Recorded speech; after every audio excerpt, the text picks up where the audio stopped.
14. How I vainly tried to explain the nature of Flatland. Thinking that it was time to bring down the monarch from his raptures to the level of common sense, I determined to endeavor to open up to him some glimpses of the truth, that is to say, of the nature of things in Flatland. So I began thus: How does your Royal Highness distinguish the shapes and positions of his subjects? I, for my part, noticed by the sense of sight, before I entered your kingdom, that some of your people are lines and others points, and that some of the lines are larger. You speak of an impossibility, interrupted the king.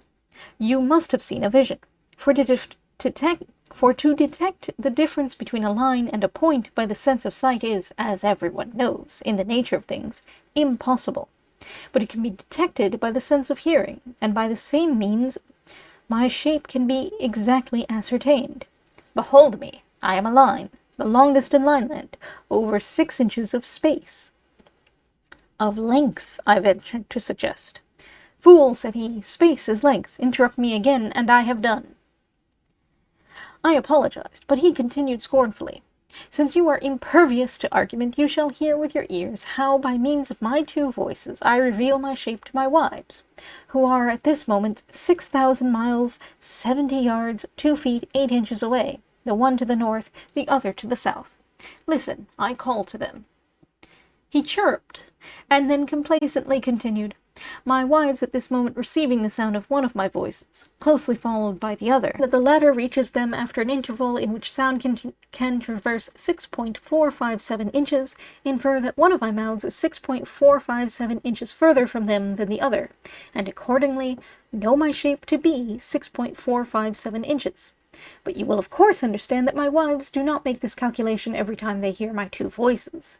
They made it once for all before we were married, but they could make it at any time, and in the same way I can estimate the shape of any of my male subjects by the sense of sound. But how, said I, if a man feigns a woman's voice with one of his 2 voices, or so disguises his southern voice that it cannot be recognized as the echo of the northern, may not such deceptions cause great inconvenience? Have you no means of checking frauds of this kind by commanding your neighboring subjects to feel one another? This, of course, was a very stupid question, for feeling could not have answered the purpose, but I asked with the view of irritating the monarch, and I succeeded perfectly. What? Cried he in horror. Explain your meaning. Feel, touch, come into contact, I replied. If you mean by feeling, said the king, approaching so close as to leave no space between 2 individuals, know, stranger, that this offense is punishable in my domains by death, and the reason is obvious. The frail form of a woman, being liable to be shattered by such an approximation, must be preserved by the state. But since women cannot be distinguished by the sense of sight from men, the law ordains universally that neither man nor woman shall be approached so closely as to destroy the interval between the approximator and the approximated. And indeed, what possible purpose would be served by this illegal and unnatural excess of approximation which you call touching, when all the ends of so brutal and coarse a process are attained at once more easily and more exactly by the sense of hearing? As to your suggested danger of deception, it is non-existent. For the voice, being the essence of one's being, cannot be thus changed at will. But come, suppose that I had the power of passing through solid things, so that I could penetrate my subjects, one after another, even to the number of 1,000,000,000, verifying the size and distance of each by the sense of feeling. How much time and energy would be wasted in this clumsy and inaccurate method? Whereas now, at one moment of audition, I take, as it were, the census and statistics, local, corporal, mental, and spiritual, of every living being in Lineland. Hark! Only hark! So saying, he paused and listened, as if in an ecstasy, to a sound which seemed to me no better than a tiny chirping from an innumerable multitude of Lilliputian grasshoppers. Truly, replied I, your sense of hearing serves you in good stead, and fills up many of your deficiencies. But permit me to point out that your life in Lineland must be deplorably dull, to see nothing but a point, not even to be able to contemplate a straight line, nay, not even to know what a straight line is, to see it to be cut off from those linear prospects which are vouchsafed to us in Flatland. Better surely to have no sense of sight at all than to see so little. I grant you I have not your discriminative faculty of hearing, for the concert of all Lineland which gives you such intense pleasure is to me no better than a multitudinous twittering or chirping. But at least I can discern by sight a line from a point, and let me prove it.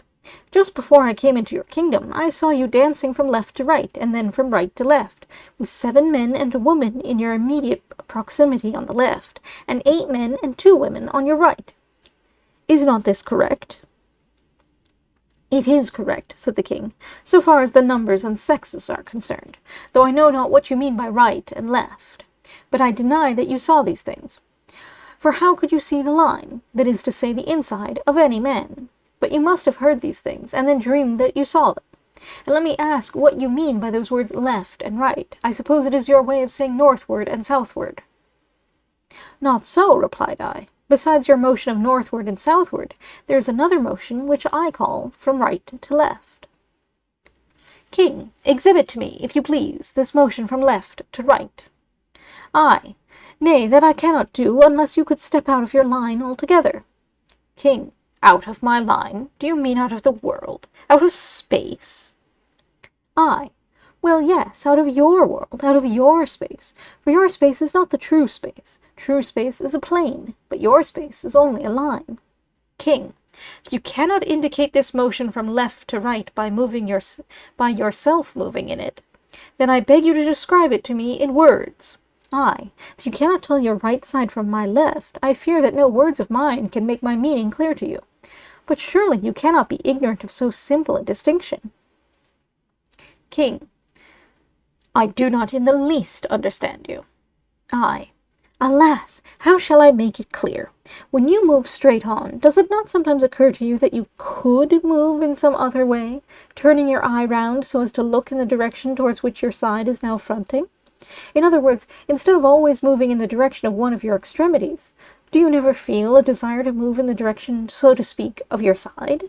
King, never. And what do you mean? How can a man's inside front in any direction? Or how can a man move in the direction of his inside? I, well then, since words cannot explain the matter, I will try deeds, and will move gradually out of Lineland in the direction which I desire to indicate to you.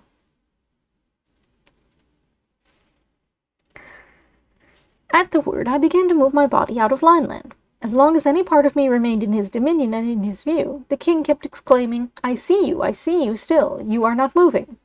But when I had at last moved myself out of his line, he cried in his shrillest voice, She has vanished! She is dead! I am not dead, replied I. I am simply out of Lineland, that is to say, out of the straight line which you call space, and in the true space, where I can see things as they are. And at this moment I can see your line, or side, or inside as you are pleased to call it. And I can also see the men and women on the north and south of you, whom I will now enumerate, describing their order, their size, and the interval between each. When I had done this at great length, I cried triumphantly, Does this at last convince you? And with that I once more entered Lineland, taking up the same position as before. But the monarch replied, If you were a man of sense, though as you appear to have only one voice, I have little doubt you are not a man, but a woman. But if you had a particle of sense, you would listen to reason. You ask me to believe that there is another line beside that which my senses indicate, and another motion besides that of which I am daily conscious. I, in return, ask you to describe in words or indicate by motion that other line of which you speak. Instead of moving, you merely exercise some magic art of vanishing and returning to sight. And instead of any lucid description of your new world, you simply tell me the numbers and sizes of some 40 of my retinue, facts known to any child in my capital. Can anything be more irrational or audacious? Acknowledge your folly or depart from my dominions.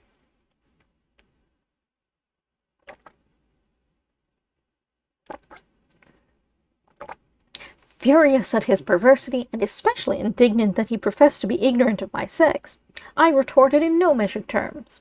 Besotted being, you think yourself the perfection of existence, while you are in reality the most imperfect and imbecile. You profess to see, whereas you can see nothing but a point. You plume yourself on inferring the existence of a straight line, but I can see straight lines and infer the existence of angles, triangles, squares, pentagons, hexagons, and even circles. Why waste more words? Suffice it that I am the completion of your incomplete self. You are a line, but I am a line of lines, called in my country a square. And even I, infinitely superior though I am to you, am of little account among the great nobles of Flatland, whence I have come to visit you, in the hope of enlightening your ignorance. Hearing these words, the king advanced towards me with a menacing cry, as if to pierce me through the diagonal, and in that same moment there arose from myriads of his subjects a multitudinous war cry, increasing in vehemence till at last methought it rivaled the roar of an army of 100,000 isosceles, and the artillery of 1,000 pentagons. Spellbound and motionless, I could neither speak nor move to avert the impending destruction, and still the noise grew louder, and the king came closer, when I awoke to find the breakfast bell recalling me to the realities of Flatland.